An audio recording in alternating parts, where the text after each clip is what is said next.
कि कवीनाम कविशुवा कालिदासः श्रेष्ठः। तो आपको पता है बाबूराम सक्सेना के अनुसार आपको पढ़ना है क्या, आपको बाबूराम सक्सेना के अनुसार पढ़ना है पूरा का पूरा ग्रामर। कारक का जो प्रकरण है, कारक का बहुत ही महत्वपूर्ण सूत्र है, उसका यह है कवीनाम कविशुवा कालिदासः श्रेष्ठः। केन सूत्रेण कस्य सूत्र से उदाहरणम अस्ति। किस सूत्र का उदाहरण है, कमेंट करके बताओ जल्दी से। आयुक्त कुशलाभ्याम चा सेवा असेवायाम चा असेवायाम अस्तु यतश्च निर्धारणम षष्ठी चा अनादरे या यस्य चा भावेन भाव लक्षणम। सारे सूत्र महत्वपूर्ण है आपकी परीक्षा के दृष्टि से, लेकिन आपको बताना क्या है, बताना है कवीनाम कविशुवा कालिदासः श्रेष्ठः किस सूत्र का उदाहरण है। आपको पता है तो फटाफट कमेंट बॉक्स में बताइए किस सूत्र का उदाहरण है। यहाँ यतश्च निर्धारणम कहोगे sir B is the best answer.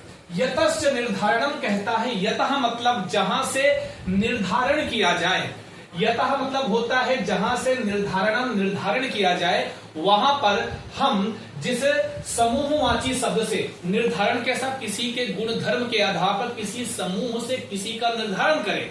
जैसे भाई लिखा है कवीनाम, कवियों में कालिदास श्रेष्ठ हैं, तो कवियों के समूह में से किसी एक को श्रेष्ठ बताया। उसमें आपको भवभूति होंगे, आपके बाण भट्ट होंगे और उसमें राजशेखर, सारे कवि हैं, लेकिन उसमें कालिदास को श्रेष्ठ बताया गया। तो कवियों के समूहवाची शब्द में लगाते हैं पंचमी और षष्ठी।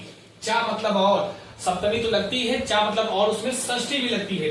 तो किसमें लगाओगे, जो समूहवाची शब्द होगा। तो कवि नाम यहां लगी है षष्ठी और कवि से लगी है सप्तमी। तो चाहे लिखा होगा कवि नाम कालिदासः श्रेष्ठ तब भी सही है, क्योंकि हम यहाँ षष्ठी भी लगा सकते हैं।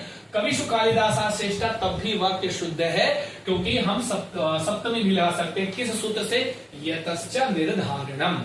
समझ गए ना जी।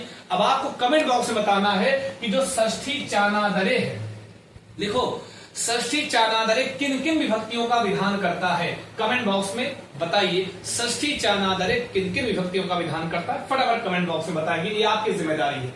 यस्य च भावेन भाव लक्षणम, ये किस कारक का सूत्र है, किस कारक का सूत्र है, यह भी आपको बताना है। ठीक है, सूर्य मस्ते गते गोपा एग्जाम्पल है ना इसका। अब आपको बताना है किस कारक का वो सूत्र है, क्योंकि परीक्षा में सूत्र देके कारक पूछे, कारक देकर सूत्र पूछ लेगा, या सूत्र देकर उदाहरण पूछ लेगा, या जैसे उदाहरण देकर के सूत्र पूछ लेगा।